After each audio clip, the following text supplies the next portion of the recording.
दिपेन बर'आ खौसे खौसे होनबाय थादों दिनाव 18 जन गावथारदों इउपिपिएल हाबनानै खौसे जानांगौ ना इउपिपिएल राजनीति हान्जाखौ सिफायनानै बिपिएफ आव हाबनानै खौसे जानांगौ खौसे जानोब्ला जागोन गासिखौबो पार्टीखौ सिफायनानै सेपारेट स्टेट बर'लेण्डनि डिमान्डखौ गाबोन समफोरनो डिक्लेयार हो ससियेल मिडियायाव दा गोबां नुसोलायदों बर'नि गिदिर गिदिर गोबां लिडारफ्रा बर'फोरखौ खौसे जानानै मोनसेल' हान्जा जाजानो लुबैनाय फोरमायगासिनो दङ गुबुन गुबुन पार्टीनि गिदिर गिदिर दैदेनगिरिफ्राबो बुंदों आरो दुलाराय बर' फरायसा आफादनि आफादगिरि मानाव गेदेर दिपेन बर' बिथाङाबो खौसे जानायनि बाथ्राखौ बुंदों नंगौ खौसे जानो हायोबाथ' बिराद मोजां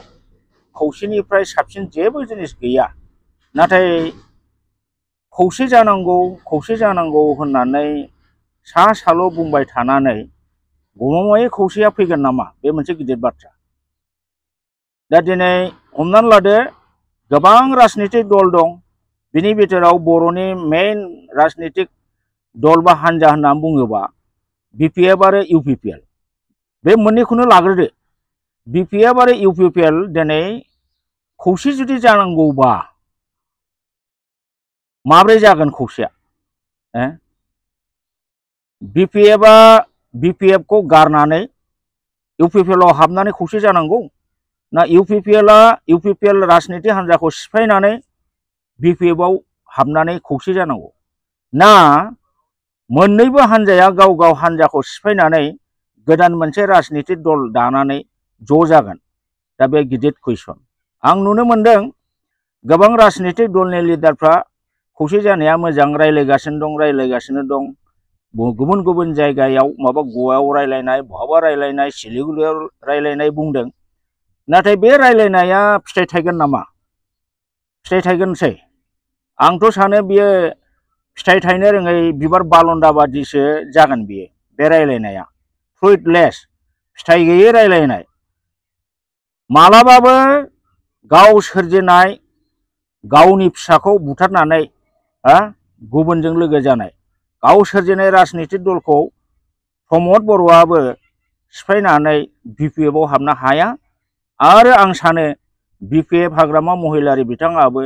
गाव दानाय गाव जोनोम होनाय बिपिएफ खौ गारनानै मालाबाबो इउपिपिएल आव हाबनाय नङा अब्ला फैदो मोननैखौबो सिफायनानैसो ज' जानानै गोदान मोनसे हान्जा दागोन दा बेखौबो बेसेबां जों फोथायथावो आरो बे खौसेया बिपिएफ खौ फोजोबनानै इउपिपिएल खौ फोजोबनानै गोदान जे राजनीति हान्जा जागोन बे मालाय बेसे गोबाव जोरगोन बेसेबां मावगोन औवा गावनाया जेरै खाजाब जाया खाजाबबाबो गुगाफिनगोन आंथ' सानहरो बेबादिनो गुगाफिनगोन गतिके दानि जोंनि बर'नि गिदिर गिदिर लिडारफोर दुलाराय बर' फरायसा आफादनि आफादगिरि जोंहा दिपेन बर'मोन खौसे जानायनि बाथ्रा बुंनाया जास्ट बुंनांगौ बुंदों सावरायनांगौ सावरायदों बादिल' होननानै आं सानो दा आंनि मथेब्ला बे खौसे जानाय खामानिया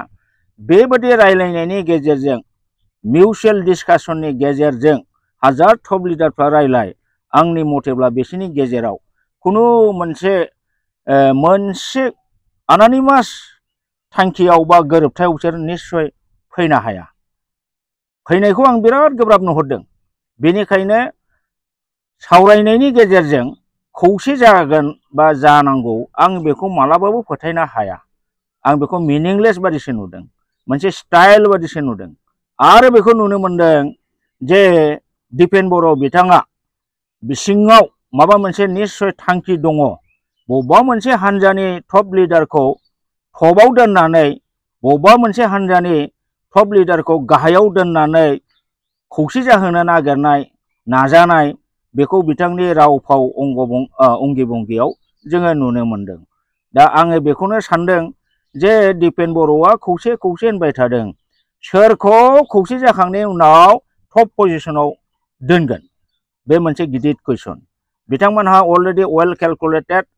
सोरखौ टपआव दोनगोन बे निश्चय दंखायो आरो बेखायनो बिथांमोनहा सोरखौबा सासेखौ माने मा होनो नाख्रेबनानै एसे प्रेसार होनानै खौसे जाहोनो नागिरनाय बेखौ जोङो नुनो मोनदों। दा आं सानो आंनि मथेबा बे खामानिया मालाबाबो जाया। आरो दिनै BPF आरो UPPL नङा, जोंनि बर' हारिया BJP आव दं, तृणमूल कंग्रेसाव दं, कंग्रेसाव दं। बिथांमोनखौलाय मा खालामगोन? बिसोरो गुबुन गुबुन राजनितिक दलाव दं। दा बिथांमोना अरिजिना जेन'बा माखासे नेशनेल पार्टी जाहैबाय BJP, तृणमूल कंग्रेसाबो नेशनेल पार्टी बादियानो जाहैबाय। दा बिथांमोनहा गावसोरनि पार्टीखौ गारनानै नैबे खौसेथियाव माने मदद होगोन ना? बेबो मोनसे साननो गोनां। आं नुदों बिथां दिपेन बर'आ खौसेनि बाथ्राखौ, खौसे जानांगौखौ बुंबाय थादों, खौसे जानाया मोजां होननानै बर' हारिनि गेजेराव। नाथाय बिथाङा खौसेया बोरै जागोन, माब्रै जागोन, बिनि कंक्रिट फाइनालाइज खुनु मोनसे पलिसि, खुनु मोनसे फर्मुला बिथाङा दिनैसिम होनो हायाखै। आं सानो बर' अल बड' स्टुडेन्ट्स इउनियननि माने प्रेसिडेन्ट हिसाबै, आफादगिरि हिसाबै बिथाङा बर' हारिनि माहारियारि आफादनि आफादगिरि हिसाबै बिथाङा टप लिडार। बे टप लिडारफ्रा जेब्लाबो कमान्डिं स्पिरिट थानांगौ, कमान्डिं पावार थानांगौ, डिसिसिभ पावार थानांगौ,